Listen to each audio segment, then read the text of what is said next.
So ndandi ku Ministry of Education, ku Finance Department. Saka kwaiuya mari tichidzika sifa tichizodistribhuta kwadzei tichida kuti dziinde kwadzinoenda. So sevanhu takanga tichangobuda mucovid zvinhu zvakanga zviri a little bit tense to kwatiri, zvinhu zvava zvakaoma. Saka takazofunga kungoti zvinhu nekuoma kwazvakaita izvi rega titi tingotora mari tisina kudi kuwa. Saka takazosvika pakutora mari iyi. Tatora mari yatakatora yaisvika kuma 60,000. At Master Key and Locks, we provide locksmith services for all your key cutting using latest state-of-the-art equipment. We program key cores to produce an original durable key for all types of cars and house keys. With this latest technology, we cut keys in 20 minutes while you wait. Days of importing lost car keys are over. Locksmith key cutting services and programming ECU cloning is our everyday business. We open locked doors for all cars and houses. We repair and install remote control programming. We have backup space for remote batteries, and we do remote leakage repair, new lock sets, key renewal and replacement, door lock and ignition repair. Call now on the numbers on your screen or visit us at 59 Central Avenue in Harare. Animated videos for only $20.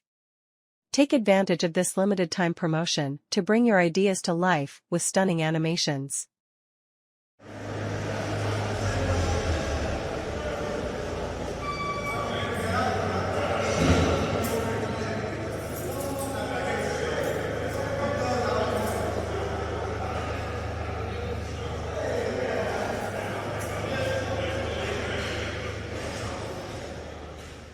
Kukuchingamidzai kwatiri kuita vadiwa vatariri pano paSly Media TV. Zita rangu ndinoitwa Pelagia Kwamburwa kana kuita Sokostina, ndichikuchingamidzai muchirongwa chedu Home Away from Home. Kune vachangotibata chirongwa chatinoya nacho mushure mekunge tasangana nevasungwa vakasiyana siyana muno muZimbabwe, tichitaurawo navanga vakadzi kana varume kuti tinzwe kuti imhosva ipi yakaparika uyezve nemararamiro avo vari muusungwa. Saka muri Zimbabwe, nhasi ndiri munzvimbo yeMidlands, ndiri paConmara Open Correctional Institution, Open Prison ndizvo kamuri kunzwa ndichiti Open Prison. Saka muchaona kuti muchirongwa chatiri kuita ichochi tiri kuMidlands muchaona vamwe vasungwa vedu vanenge vakatorwa hembe dzavo vakachena chena. Zvira izvo kuti pano paOpen Prison ndopavanouya mushure mekunge vazoselectwa kuma-closed prisons kuya vachipedzisawo masentensi avanenge vapiwawo vozosarudzwa. Pane zvinotariswawo nevanotasa vacho kuti vazovasarudza vauye vachizopedzisira pano paOpen Prison. Pano paOpen Prison vane mukana wokupfeka hembe dzavanoda, vane mukana wokutomboendawo kunoona hama neshamwari vachidzoka zvichienderanawo nemitemo yepano paOpen Prison. Saka nhasi ndaona mukana wokutaurawo naOnward Gorimbo ane makore 44 years ekuberekwa kuti tinzwe kuti imhosva ipi yakaparika kuti nhasi akurarama ari musungwa. Asi sekutaura kwandaita ndati ava vatinge tichitaura nawo tiri pano paOpen Prison paConmara vanenge vakutonopedza mitongo yavo, vakugadzira zvavo kuenda kunosangana nehama neshamwari kudzimba dzavo. Saka Onward ndinokuchingamidza muchirongwa tiripo. Right. Chekutanga wadiwa vatariri vangada kuziva kuti imhosva ipi yakaparika kuti iwo uzonge uchirarama uri musungwa kuzodzimara nhasi tiri kusangana newe wakupedzisako mutongo wako uri pano paOpen Prison. Tinyatsotsanangura zvizere negore zvakaitika. Thank you very much. Sekutaura sesta maritawo ndinonzi Onward Gorimbo zvakare ndine makore 44. So ndandiri kuMinistry of Education, ku Finance Department. Saka kwaiuya mari tichidzika sifa tichizodistribhuta kwadzei tichida kuti dziinde kwadzinoenda. So sevanhu takanga tichangobuda mucovid zvinhu zvakanga zviri a little bit tense to kwatiri, zvinhu zvava zvakaoma. Saka takazofunga kungoti zvinhu nekuoma kwazvakaita izvi rega titi tingotora mari tisina kudi kuwa. Saka takazosvika pakutora mari iyi. tatora mari mari yatakatoa yasvika kuma 60,000. All right. Yeah, 60,000 US. Yes. All right. Zvadero takabva tagovana kuda vamwe vedu vakabudiswa zvavo mumhosva vatazosara tiri nomumwe wangu akabva asara kufamu kuzi saka tabatwa ndokubva taenda kukoti ndobva tatongwa 5 years tatongwa 5 years zvikanzi ndobva tabvisiwa 1 year kukoti ndobva tanobvisiwa naza a3rd kujeko tabvisiwa a3rd kujeko ndobva ndasara ne2.8 that was 2023 muna musi wa28 May ndobva ndakatongwa so zvadero takabva taenda kunogara kucentral kwaHarare Central Prison ndakagarapo ipapo for 6 months ndichigara probation before ndisati ndaclassifyiwa kuMB because mujere mune macategories akawanda mune ma-D class ma-C class ukaona waMB unenge watowaziwa unenge wane a little bit of freedom wese MB unenge wakubvumirwa kubuda kunze uchiita sese so ndaclassifyiwa ndakabva ndaenda kufarm prison kufarm prison ndakabva ndanogara again for another I think 6 months because ndakaenda muna December 2023 yaka ndobva ndazoya muna June so it's almost 6 months saka because mujere mune machallenges akawandisa anoitika yekuti kana usina mavisitors mune makaoma so ndakangoona kuti mhosva idzi hadzidi kupaka zvoda kuti munhu uve satisfied with whatever nezvauinazvo because ukada zvinhu zvakawanda zvakaoma because ndasati ndambopinda mujere since my life this is my first time kupinda mujere it was very difficult so ndakapusha ndasvikawo kufama through good behavior ndakabva ndaitwa stage kufama and ndakanga ndakuenda kuchechi ndichienda kuchechi every day now ndake ndobva ndaita mufundisi wefarm prison uko kwakanga ndamufundisi saka ndaingonamata kuti Mwari ndoziva kuti ndakatadza so please help me kuti zvinhu zvangu saka Mwari akandisesekedzawo ndichinamatiwo nemhuri yangu yandakasiya ndine vakomana 2 nekamusikana 1 kadiki I got 2 boys who are promising a lot so ndakabatikana pekutanga kuti vana ava vachazove vana vachaita sei baba vacho ndisipo ndaiziva kuti and then ndinozvifambisa sei but ndongotenda Mwari kuti akavasusukidza to be where they are today so inini chinhu chikuru chandinoda kuudzawo vamwe vanhu vari outside there kuti mabuse of office aya akaoma let us be trusted nezvataitiswa tapuwa pabasa kunzi iweita zvakati wongozama kuita izvozvo nekuda kwekuti kuti uzopinda mujere you see like now I'm 44 pension handichisina chiisi you see so those things zvakadaro zvinhu zvakadi zvakaomara so kwakazouya ve-vetting kufarm then I was chosen kuti ndipindewo muexam yacho yekubvunzwa kuti tikwanise kuuya kuno kuConnemara Open Prison ndobva ndaqualify kuuya kuno ndauyawo kuno ndakaona kuti kuno kwanga kuri nani because kunoku mvura tinayo because kufarm uku mvura yainesa every time unogara une bucket kunoku mvura unayo unogeza pawada wakada kugeza ka2 is all up to you kana uine sipo yako so ndakaona kuti at least uko kwakaoma kunoku we can cook for ourselves tobika kana tinewo zvatinoda kubika tinobika tega ende nguva dzekuvharirwa inguva dzakasiyana because kunoku tovharirwa very late and kunoku kuna namakule ari very friendly who are very very friendly like you see my kule wakamira pakule msini is just ndikule vanotichengeta and is a good friend vanoadvise again about life like kuno kwizvo ndakauya kuno ndi kutailoring department tisu tinokata kuno tinokata zvese zvinosonoka zvinobva kunoku ndokunotanga kwaitwa zvinhu zvacho preparation for that saka ndinotendawo Mwari kuti akandipawo kuti pandakaya panapa ndingati ndakasvika ndichiomewa zvakanyanya nekuda kwokuti uri kuno kutailoring hakunyanyorwadzi because tinosona tinokata tichidididi saka ndoda kutenda Mwari kuti Mwari angohamba akandishingisawo nevanhu vari kunzoko kuti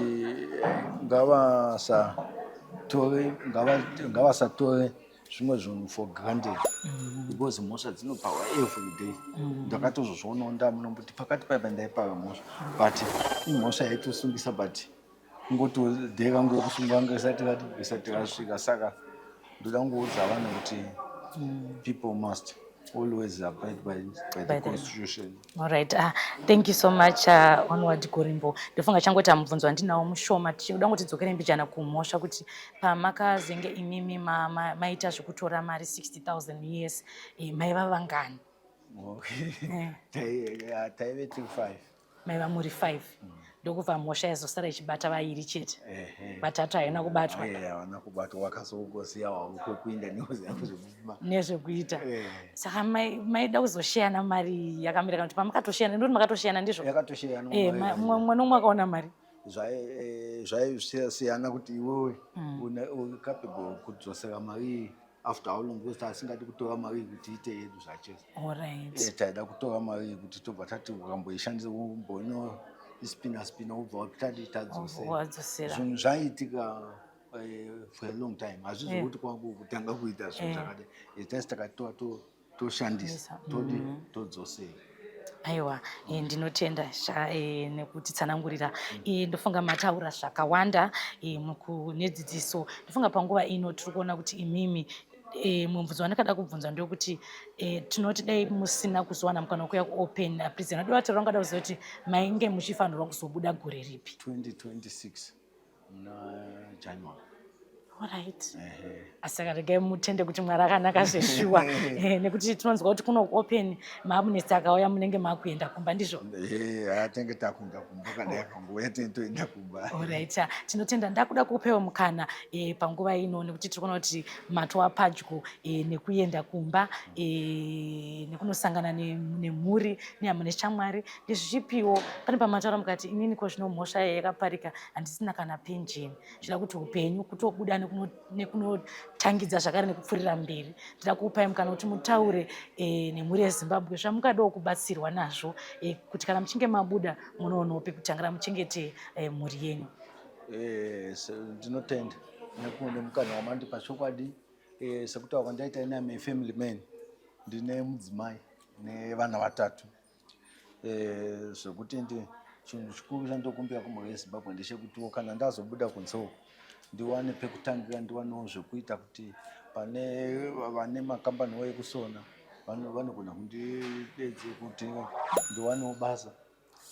I'm also a qualified driver with a class 2 defensive vehicle. Saka anenge ainewo basa rekuti ndikwanise kuchengeta mhuri yangu pane mabasa andataura iwayo ekuti pane zvokusona izvozvi kana driving. I do appreciate kuti kana paine anokwanisa kundibatsirawo naizvozvi ndikwanise kuti kamwana kangu kasikana kadika akandikwanisa kukapushawo kuti kaende kuchikoro. Alright. Tikada kuziva kuti vana vane makore mangani? My first born ane 20 years. Alright. Mukomana ndizvo? Mukomana anonzi Tinotenda. Ndoita mukomana zvakare anonzi Tinashe ane 18 years. Ndozoita kasikana kadiki kane 2.6 years. Alright. Last born. Alright. Saka amai pazvese izvi vaikusapota here, vaikushanyira here, vaifona here? I want to thank my wife very much because paakamira neni panguva iyo yekutambudzika hapana mwedzi waasina kuzondivhisitinga hapana mwedzi waasina kundigoga wasangana ngozvinhu zvavo zvakaoma sei asi aizama nepaanogona nepo kuti upenyu husanyanye kundiomera zvakanyanya ndiri mukati meusunga. So I want to thank you so much kuti Mwari akaita akakandipa mukadzi ano rudo neni. Alright, atakuda kusvika patinopendera chirongwa chedu. Ndanzwa muchiti muri mufundisi. Ndino kana mufundisi handichakwanisi kudarama ndichidana nezita nekuti madzoka maita munhu waMwari. Saka ndakutobvisa pakudana nezita paya ndoti munhu waMwari. Ndofunga nyika ino Zimbabwe it's a Christian nation. Tinonamata, tinokoshesa kunamata. Ndingangodawo kuti tichipendera chirongwa chedu mashoko atingawanawo kuna mufundisi kenditi mufundisi Gorimbo ndizvo ndati ndakutobvisa zita nekuti paita muzodzi waMwari. Tida mashoko ekurudziro amungasire kumhuri yeZimbabwe tichipendera edu chirongwa chedu. Maita zvakanaka ndakumbobvisa nhingi yeusungwa ndakupfeka yefundisi sekundipa kwamaita iyi. Tinotenda. Chekutanga ndoda kutenda Mwari, then ndoda kuzoti kuvabereki vakaitawo sei ngavazame kukudza vana vavo muumwari vachinzwawo zvichemo kuchema kunoita vana vavo, nekuda kwekuti right now tiri kutambudzika nevana vari kuita madrugs, tiri kutambudzika nevana vari kufamba mumastreet vachiita all sorts of bad things. Saka tikaisa vana vedu pana Mwari every time, Mwari anonzwa akavaprotecta. And isuwo vabereki ngatisave vanhu vari selfish kuti I'm always right. Ngatinzwewo zvichemo zvevana vedu tichipota tichinamatira vana vedu, vana vachiindawo ngavazive kuti musi weSunday, bit Sunday, bit Wednesday, bit Friday pamunoenda kumachechi kwenyu endai nevana vachinonamatirawo, because as where we are today zvinhu zvedu zvakutoda Mwari, because pasina Mwari hapana chimwe chinhu chatingagone kuita. Iye pano zvokuti dai pasina Mwari pamwe ndingadai ndisiri pano pakapa, pamwe ndingadai asi Mwari kupindira kwai, pamwe ndingadai takatongwa zijere zombe ndikutoo kumaximum, but Mwari akapindira tikasvika pano pari nhasi nekuti ndakaisa zvinhu zvangu zvese kuna Mwari. Saka ndoda kutenda zvikuru sei uyu Tinashemba Reverend Rujiri veEnd Time Ministry vakazama kundipusha kuti ndive where I am nezvaMwari, because inini ndiri panze apa zvichiwa ndaimwawa wazingabviri, aiwa ndaimwawa wakweta zvekumbotamba zviya zvekuti Mwari anga andiitira nyasha asi handina kuzviona kuti ndakanga ndapuhwa motikari yebasa Ford Ranger T7 yandaifamba nayo, asi kumashure kwese kwangu kwaigara kwakazara hwahwa Zambezi, asi zvino ndakuziva kuti Mwari ndiye anofanira kuti udzwa zvese izvo hazvina maturo izvi. Saka ndongoda kuti vabereki ngatinamatirei vana vedu, tichiwanawo nguva yekugara nevana pasi tichitaura navo, tichivaudza magood advice. Kana mwana apinda mumadrugs ngatiregei kubva tamusasamura, ngatimuzamei kumuisa padhuze kuti timuumbidze upenyu hwake hudzokere munzira yaMwari. Aiwa, ndinotenda. Muri Zimbabwe regai ndati mashoko makukutu.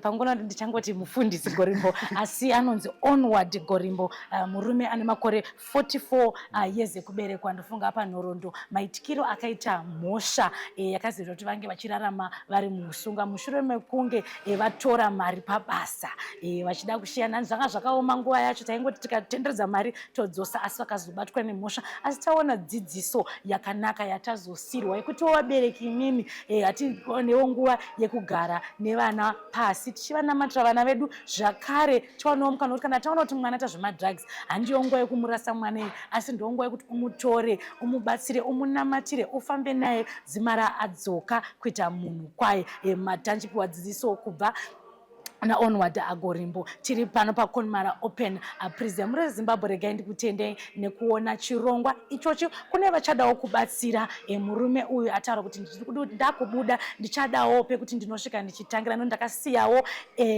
mhuri yangu kunzoku. Chandafarira muri Zimbabwe panyaya ndechekuti hanzi amai havana kusiya murume wavo, vanga varipo. Kazhinji kacho vakadzi tikaona kuti zvinhu zvaakunoenda kumawere, aiwa munotora kako vhaupeka vhaoenda, asi tanzwa kuti amai Gorimbo Gorimbo, aiwa mai Gorimbo vari kutendwa nemurume wavo kunzi vakamira navagorimbo. Kusvika nhasi vagorimbo vamirira kuti vapadyo nekuenda kunosangana nemhuri yavo. Chisarai zvakanaka muri Zimbabwe, rambai muchiona chirongwa ichocho, Home Away from Home. Don't forget to like, follow and subscribe. Until we meet next time, chisarai zvakanaka. Ndini wenyu Pelagia Mpurwa akana kuti Sokostina. Come to Raphael Signs, where we transform your everyday moments into extraordinary memories with our bespoke mug printing services. Whether you are looking to immortalize a cherished photo, celebrate a special occasion, or promote your brand with a personal touch, our high-quality custom printed mugs are the perfect solution, which are ideal for gifts and corporate giveaways. Choose Raphael Signs for your mug printing needs. Call us now on the number on your screen for a free quotation, or visit us at 91 Livingston Avenue, corner 8th Street, Shilo Building, Harare, Zimbabwe.